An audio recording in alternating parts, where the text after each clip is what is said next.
Hello friends, आता या पार्टमध्ये आपण बघणार आहोत की मागच्या वेळी दाखवलेली पोस्ट आपण कशी डिझाईन केली. सगळ्यात पहिली माझी बेसिक आयडिया हीच होती की पावभाजी खाल्ल्यानंतर मनाला कशी शांती भेटते आणि छान झोप लागते.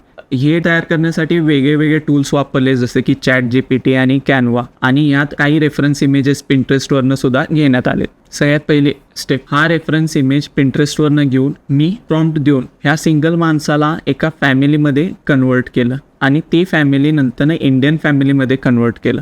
ह्याला मल्टिपल प्रॉम्प्ट्स देत तुम्हाला कन्वर्ट करावं लागतं. एका प्रॉम्प्टमध्ये हे होणं शक्य नाही.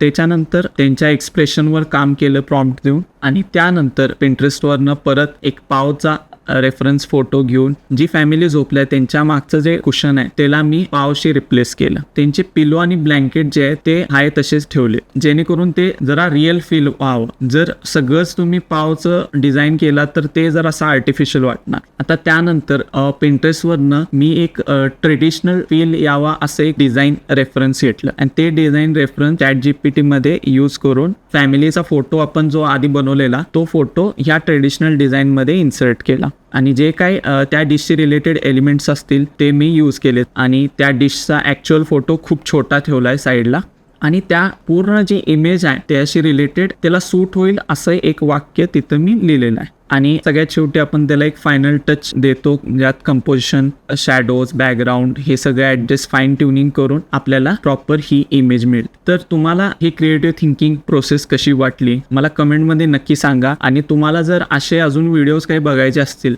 तर मला नक्की फॉलो करा. थँक्यू.